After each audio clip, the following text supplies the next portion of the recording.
Burridge Garden, St John's Hill. And as I say, we've got Councillor Peter Dawson here to speak on behalf of his residents. So Councillor Dawson, you know the form. You have 5 minutes to address the committee. When you're ready, over to you. Thank you. Thank you, Chair. Yes, Peter Dawson, Conservative Councillor for Northcote Ward in Battersea. Just before I start, just for total transparency, my nephew works for GL Hearn, who are providing financial viability analysis and advice to the council, but I've been advised that is not of a material fact, but it just is for transparency. I really didn't expect to be coming to this PAC as it's within a few days of the election when I'm definitely retiring because it was such a major application. However, several members and officers will be aware that Northcote councillors have spoken at previous planning application committees in connection with the earlier applications, in particular 2012/1258, which was the initial application, and 2017/5837, which I think was probably variously described as phase 2. If I can just start by quoting the introduction from the 2012, because my position hasn't changed. We support the redevelopment of Peabody's St John's Hill estate and welcome the mixed tenure housing that will be created, but we are of the view that the application is submitted is seriously flawed, and we asked for it to be withdrawn at the time. And particularly, we were talking about traffic, we were talking about the density, and we were talking about the mass and design. Similar concerns were reiterated in 2017, as well as the general support for the scheme. In 2017, the increase in the number of flats from 527 to 599, the resultant increase in the height of several blocks, and a loss of some parking spaces, but more importantly, the traffic management. Frankly, those remain the issues, and therefore I was rather disappointed in going through this application, that the current application just compounds and exacerbates these concerns. The report contends that it's a minor amendment, a series of minor amendments, and in the introduction, therefore, says that it's a Section 73 application. That's how they should be considered. I must admit, I find that quite difficult to accept or to understand, frankly, because they are quite significant when looked at in the totality of what's happened over the last 10 years or so. It just seems a convenient ruse for avoiding consideration the overall impact and the holistic, and taking a holistic overview of what is being proposed. Turning specifically to numbers, the numbers are actually given in the report in various places, particularly in the application details from page 186 onwards, and the planning considerations in page 200 onwards. But let me just summarise. The original Peabody residential estate had 353 units, residential units. The 2012 application gave approval for 527. So already a reasonably significant uplift. That was then amended in 2017-2018 to 599. So again, a further drift upwards. And this application does that yet again. It takes the numbers to 658, which, comparing with the very original Peabody estate, is an increase of 305 units on the same footprint. So it's an 86% increase. Even accepting the 2012 figure of 527 to 658, that is a 25% increase. It's this steady drip of additional accommodation units that is a very real concern to many local residents. Peabody, like many private developers, seems to just pocket an increase, and then a few years later, they keep coming back and trying to add more. Generally, they often claim to have cash flow problems. And no doubt this time they're being encouraged by Mount Anvil to go for as many as possible, or as many as they think they can get away with. So surely the previous increase to 599 was enough. Because the consequences of these continuous increases is that yet more floors are added to various blocks. The report implies the 2019 decision should be considered as the baseline, but it doesn't attempt to put, therefore, into context just the steady increase in the height of the tower blocks. Again, some indication of this is given in the report in planning considerations, but what it really doesn't do is give full impact of the floor levels which, even in 2012, were seen as somewhat excessive on one or two of the blocks, and we've just had a constant adding to that at every stage, and therefore the massing and the bulk of the scheme is felt to be overreaching and overbearing. Those are very similar comments to what we made in 2017 and 2012, and I don't apologise for repeating them, because those are the concerns of residents who live in the neighbouring streets, and even some of the residents who have very happily moved into some very good flats that have been built so far. There is one specific detail I just want to query, which is under highways and transport, and that is, I think, on page 226. Paragraph 11.4. I'm not entirely clear what this saying the vehicle access onto St John's Hill will be closed with the exception of emergency vehicles. Because by increasing the number of flats and the height, there are going to be more people living there. Now, they can't park because that's not allowed under the various restrictions, fine. But where will the commercial deliveries go?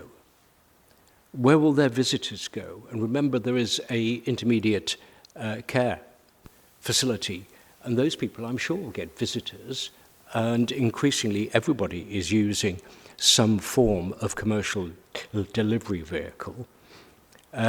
Maybe if there's a younger population in some of the other flats, the use of taxis and Ubers is sort of extensive in central London. And finally, where do the refuse collection vehicles go?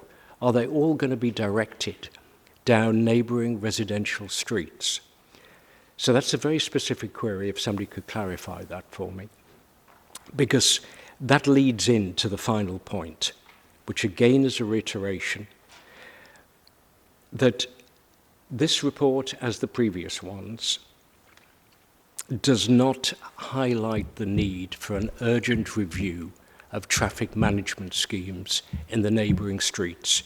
Anybody who knows that location knows it is a horrendous mess. It is congested. It is difficult to park for residents. It's difficult often for access, which is why obviously 11.4 is of even more concern at the moment. But we'll be getting more people into that site, more traffic. And I appreciate this is not necessarily a pure planning aspect, but it's a final plea that the combined traffic engineers in planning and in environmental engineering really do investigate the implications and the development and develop options for consultation with neighbouring residents to try and mitigate this situation. So if I can end with a quote from the 2017 submission that we made somewhere. Again, we, as in 2012, we believe the current application should be withdrawn to allow for a more fundamental review of the design because of the bulk and the massing issues, and for Wandsworth Council to investigate and develop proposals for a local traffic management scheme and move into consultation with that. And it was hugely disappointing then, and it's hugely disappointing now, that these issues really have not been addressed in a satisfactory way for many, many local residents. Thank you, and I think this definitely is farewell to the Planning Applications Committee. Thank you. Thank you, Councillor Dawson. We'll believe it when it happens. Thank you. Could somebody just address that specific point of Councillor Dawson's first about the access and the traffic on point 11.4, just a first start of the 10, as it were? Thank you, Chair. I'm Nigel Granger. I manage the East Area Team in Development Management. We did actually have a drawing to be able to show you of that, if you would like us to put that up on the screen. So can I hand you over to my colleague, Mr. Alex Thwaites, in that regard?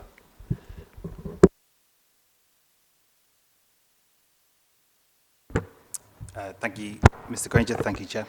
Yeah, to answer that question specifically, so this is the third phase of the development.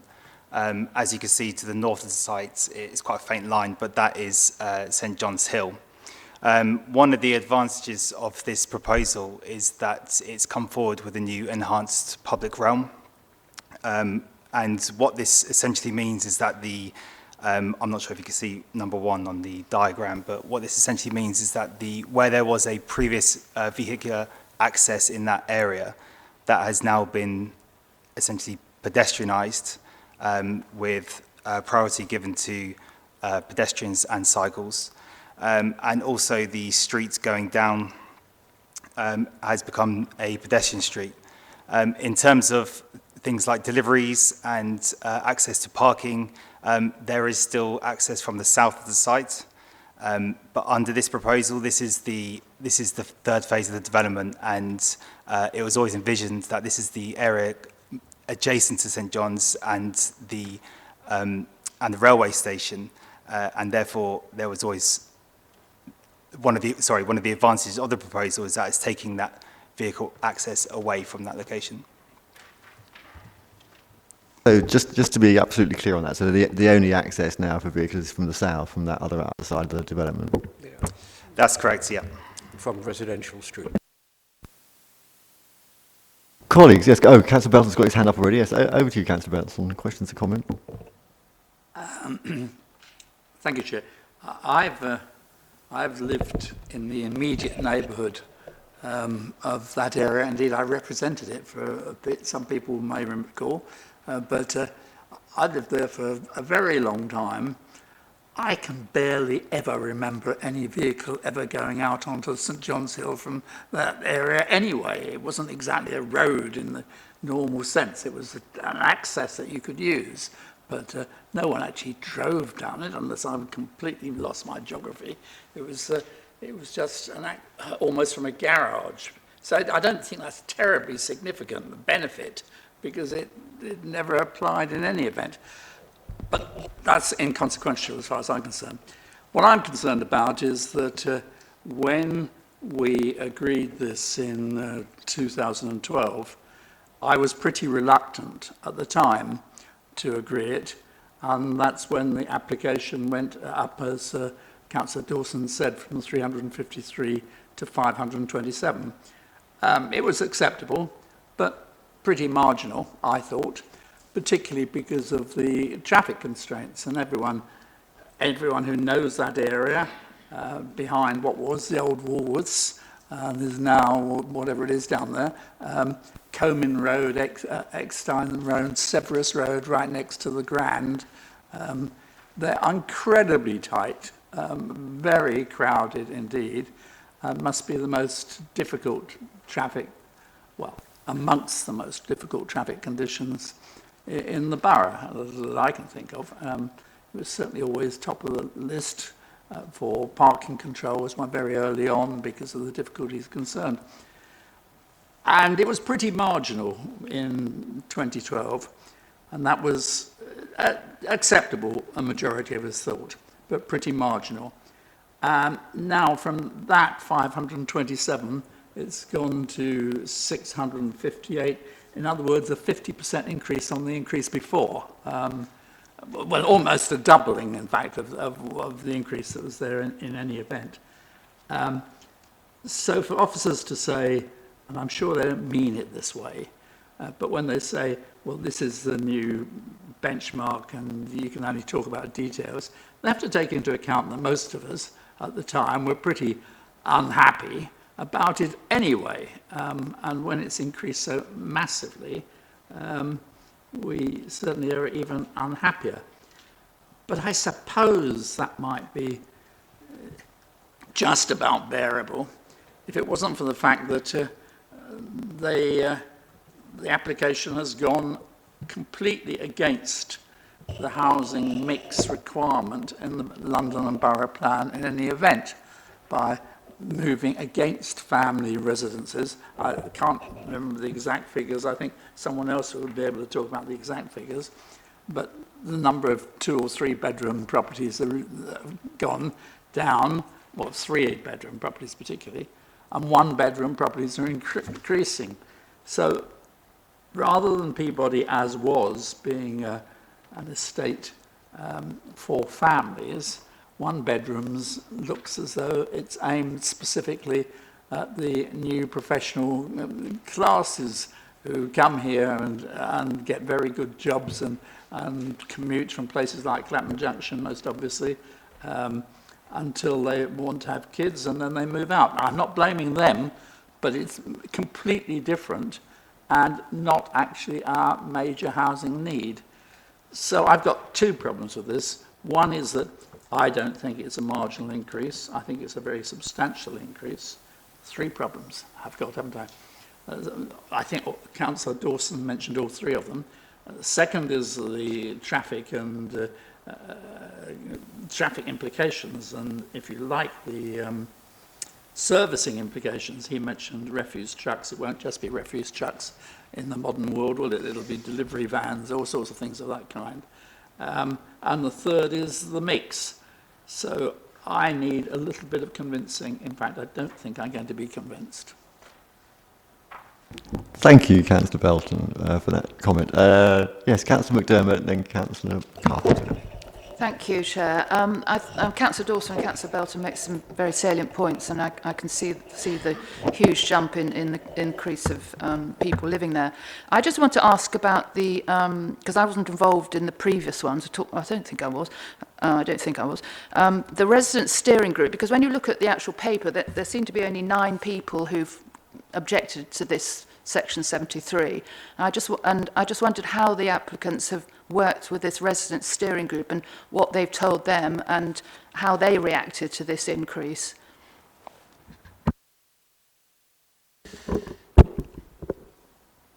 Thank you, Chair. Well, from discussions, I've heard the steering group being mentioned, and I don't think that Peabody would propose any alterations to their permissions along this particular journey without the steering group being at least advised of these applications coming forwards. We haven't got a piece specifically that addresses that or anything that I could talk in precise terms at this meeting, other than the 10 consultation responses that we got out of a very significant letter, a consultation exercise with a significant number of hundreds of letters going out to the surrounding existing occupiers and the new occupiers of the estate themselves. So in that regard, I can only really point you to the response that were received, of which there were 10 objections. Thanks, Mr. Granger. Councillor Carpenter. Thank you, Chair. I have some sympathy with Councillor Dawson's objections, but I wanted to elaborate on the housing mix because this application makes the housing mix even more out of kilter with a compliant mix than it already was. If we approve this, we'll end up, for the development as a whole, with 11% 3 and 4 bedroom i.e. family units against a compliant mix of 40%, i.e. roughly a quarter. And we have that housing mix for a reason. In the housing needs assessment, which is one of the fundamental parts of the local plan, looks at what housing we require in the borough. And if we carry on approving large developments which are way out of kilter with that housing mix, we are never going to achieve a plan-compliant mix of housing.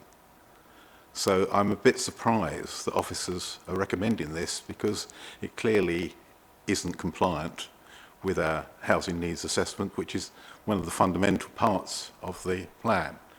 I'm even more surprised that Peabody, which was once a very respected housing charity for families, is putting this forward, because they look more and more like, you know, an ordinary money-grubbing property developer and not a respected housing charity. I'm very disappointed in them. Thank you, Councillor Cartmere. I don't know if there's a question there, but Councillor McCausland, over to you. Yeah, Chairman, I don't know if we're still asking questions rather than making comments, but we've had some interesting contributions. I think we should remember two things. One, this is bang next door to Clapham Junction, and the PTAL, the public transport level of, I've forgotten what the A is, but it's incredibly well, it's very good communications, particularly to the west end of the city. So we've got in this application a large number of one-bedders. Arguably, it's that ability to market these flats, which is saving the entire development, which, if you remember, phase 1 was paused before going through to phase 2 because of the difficulties of continuing, partly because of COVID, I think. Lots of people are moving out of London. It didn't look like they were going to be able to market their stuff, etc. But the other thing, apart from there being Clapham Junction, is I think we should remember that all those residents of the original social housing model, which went back to what, 1920s or something, all those social rented housing tenants were given the opportunity of staying on the new development, and those that wanted to, rather than moving on, clearly a lot of them thought they'd probably had enough of Clapham Junction, and probably the actual old St John's site, the St John's Estate it used to be called, or was it the St John's Hill Estate? I know there was always a muddle between the St John's Estate and the St John's, it must have been the St John's Hill Estate, which was the Peabody Estate, was incredibly run down. So Peabody were absolutely right to try and market solution to afford, A, to get those tenants that wanted to remain. I mean, it's funny how certain section of the political spectrum seem to assume that these are sort of sacred to a particular form of housing, which is incredibly difficult to sustain over a long period of time. How can you keep on investing in this model? It's a good question. But we're in the sort of world that tough decisions have to be made. I think our Councillor,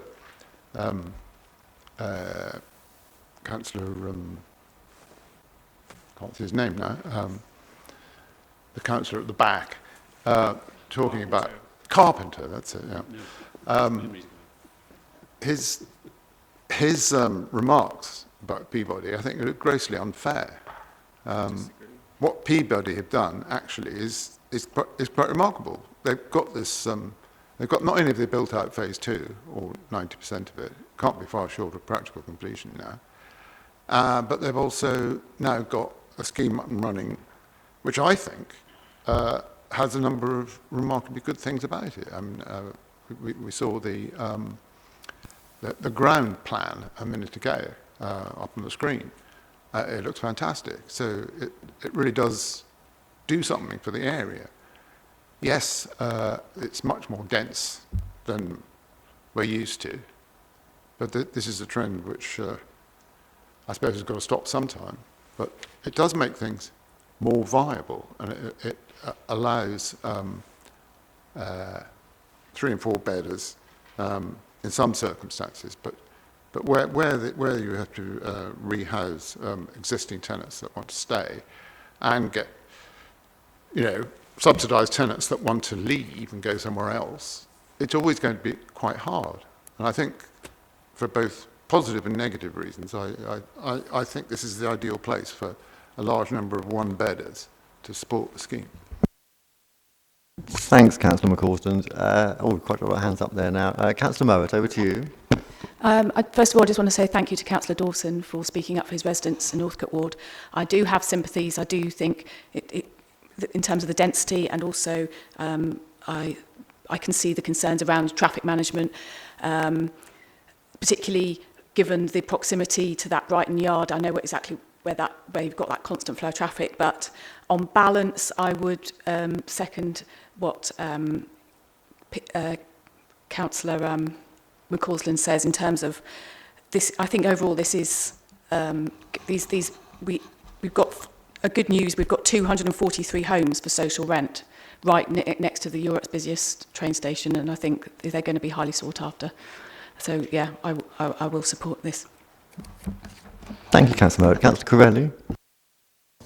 I just wanted to come back on the technical point about paragraph 11.4, where it's proposed that the public realm for phase 3 is going to be improved for pedestrian and cycle movements by stopping the existing vehicle access onto St John's Hill. I'm just wondering what you see as being the positive benefit of that, because of course this development, the way that things have moved on, and I think it was a point that Councillor Belton very fairly made, is so many times we deal with home deliveries from supermarkets for groceries and Amazon and such like, and is it not the case that it's not really making any tremendous benefit, because if you need to make one of those deliveries, you'll just make it from enter through either Strath Terrace or Corman Road. I'm just wondering what the benefit is of blocking off that street.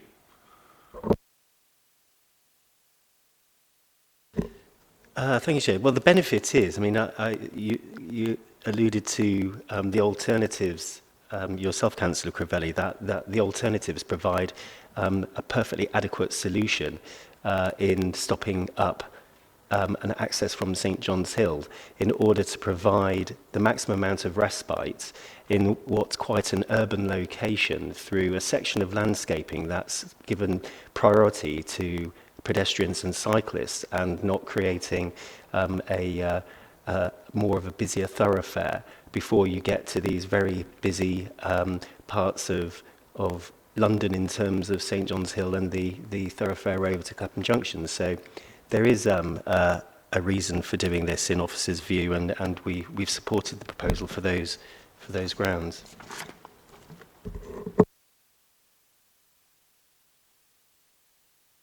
Mr Tidley, do you want to chip in on that? Yeah, thank you, Chair. Hello, councillors. David Tidley, the Transport Strategy Team Manager. I just wanted to add to some of the comments that have been received here, because it's certainly my recollection from the original application that access into the site for parking and deliveries would, wherever possible, be from Bout Flower Road into Common Road and into the site, and then out the same way, and that the amount of traffic that would be found on the residential long stretch of Common Road and Eckstein would be minimised by the developer putting in controls that would try and encourage those movements.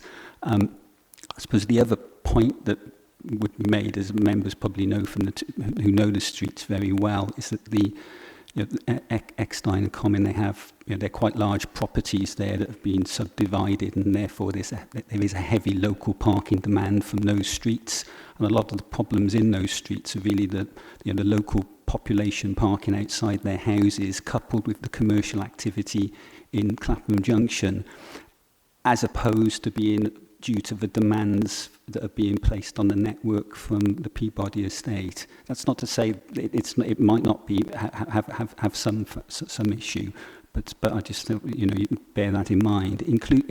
As far as the new the uplift here proposed is concerned, you know, there would be no increase in car parking provision on site as a result of that, because of its proximity to the station, etc.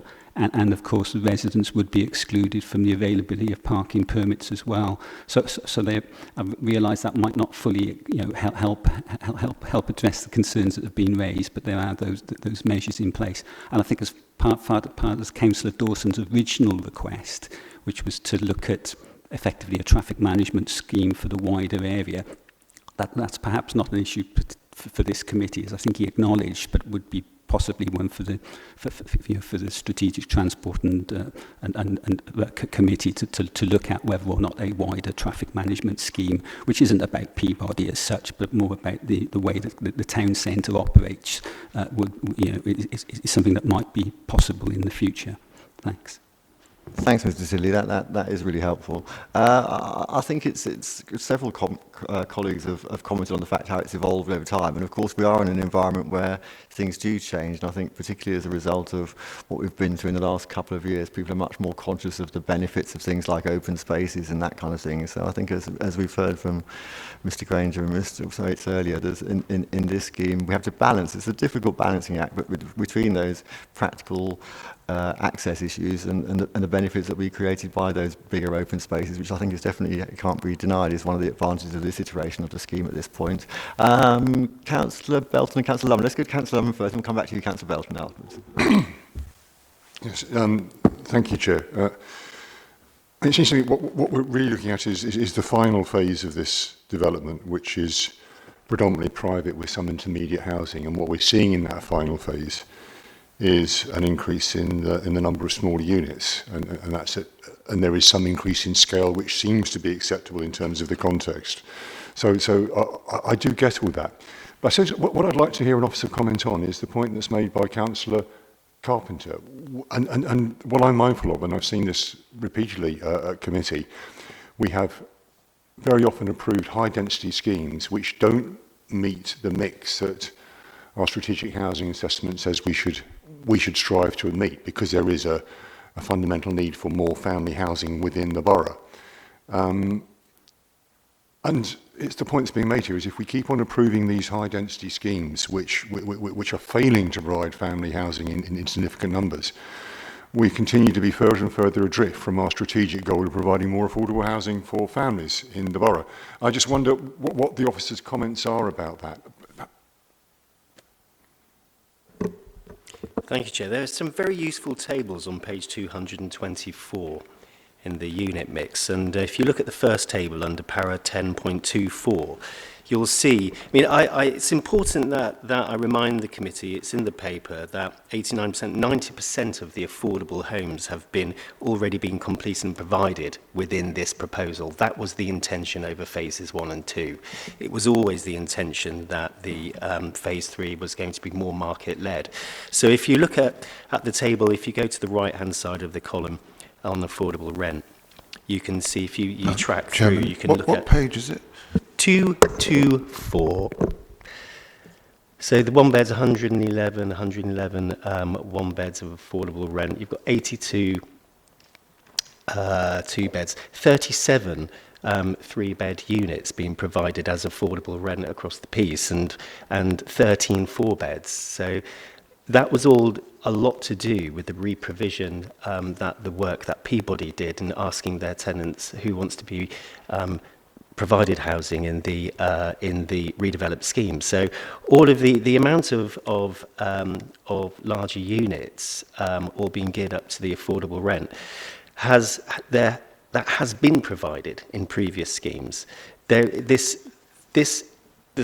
table below the table in 10.24 focuses in isolation on this as phase 3, and there is undoubtedly a doubling of the one-bed units. But in terms of the way, I mean, this entire proposal is you know, it's exceeded its 10th anniversary in terms of permissions and assessments, and the various stallings of the proposal, certainly towards phase 2, didn't help matters then. But we are now in the final stages of all of this, and the work that's been done by the applicants in terms of looking at the demographics, looking at where phase 3 is located in far more of the urban end of the entire development as a piece, with the higher PTAL rates and its proximity to, you know, just the more hustle and bustle of Clapham Junction itself, and the requirements for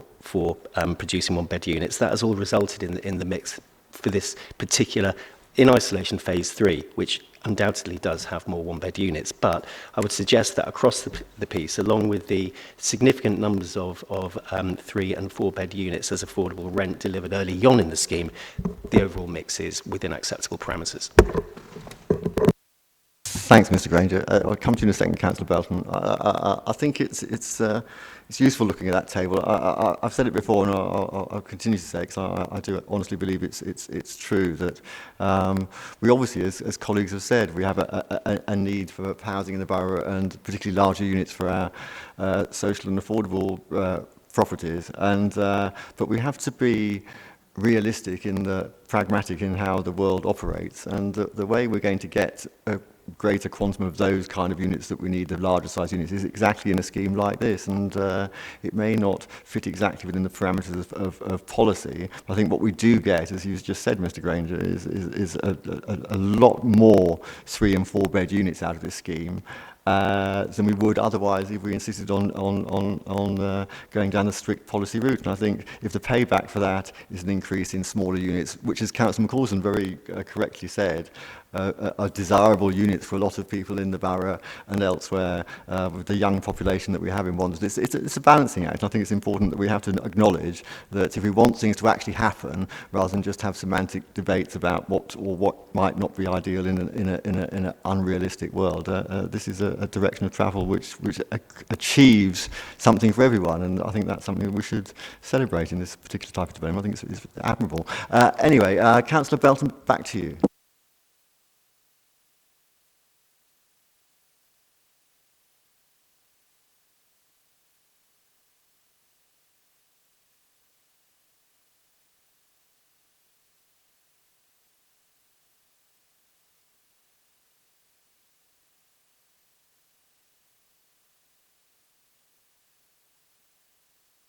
Sorry, Councillor Belton, are you able to put your microphone on, because we won't be able to stream?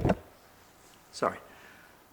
Can I say again, the realistic version, I would suggest, is what the planners, both here and London-wide, suggested should be the proper mix.